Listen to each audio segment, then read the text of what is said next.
gonna make the rainbow sesame balls for Pride. Been making them all month, and I'm just gonna show you how it's done.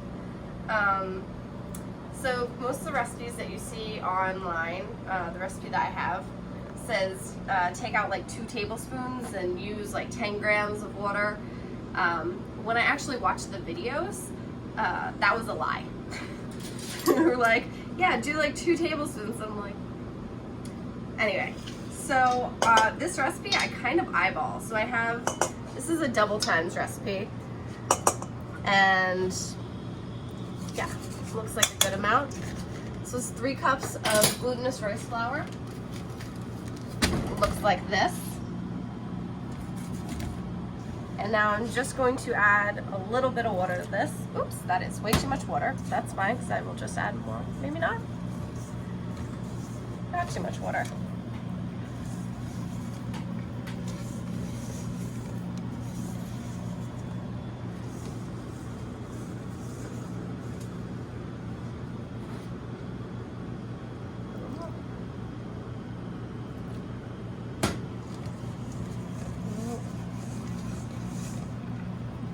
So you don't want it to be like wet. So if at the end it looks like that, you've added too much water, you can fix it up with some more rice flour.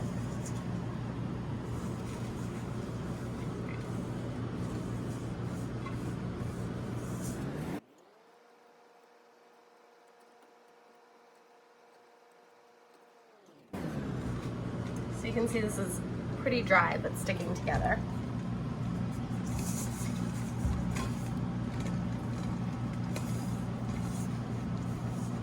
Cool. And I'm just going to separate this into like some smaller balls.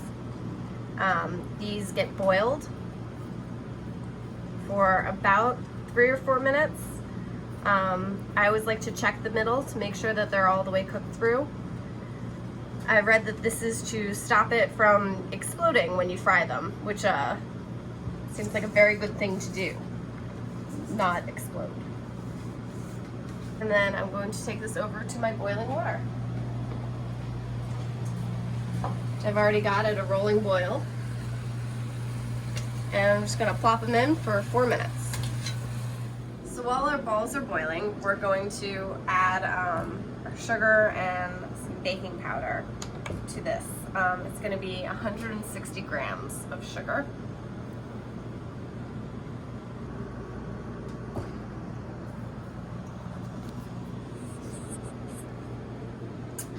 And a teaspoon of baking powder. And then just mix that up. It's pretty much most of the recipe. So we're just gonna check on our balls. I'm just gonna pull one out, put it into cold water, and then I'm just gonna cut it in half. Don't use your finger because it will hurt. It's not totally done. You can see that the white part there. So I'm just gonna squish it back together and let it go for another minute or 2. So now we're just gonna pull all these out, put them into the cold water.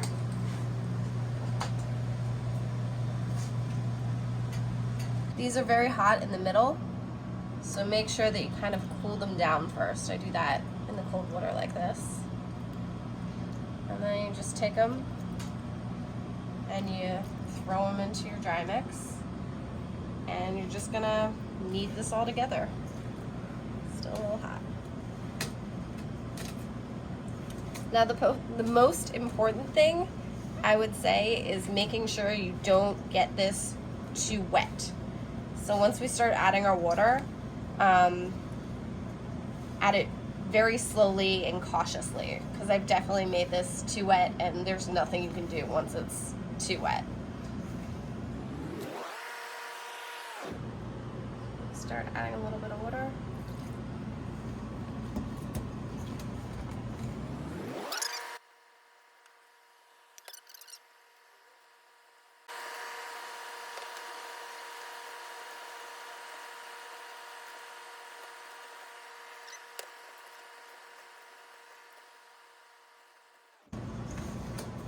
Also, this is significantly easier with a smaller batch, so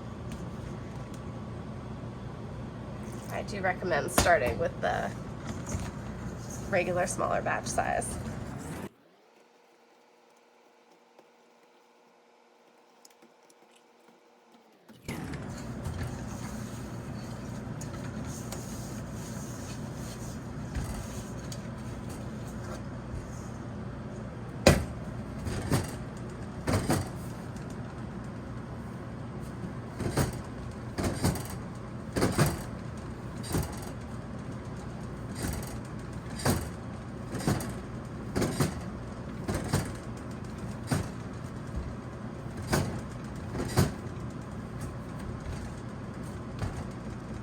Cool.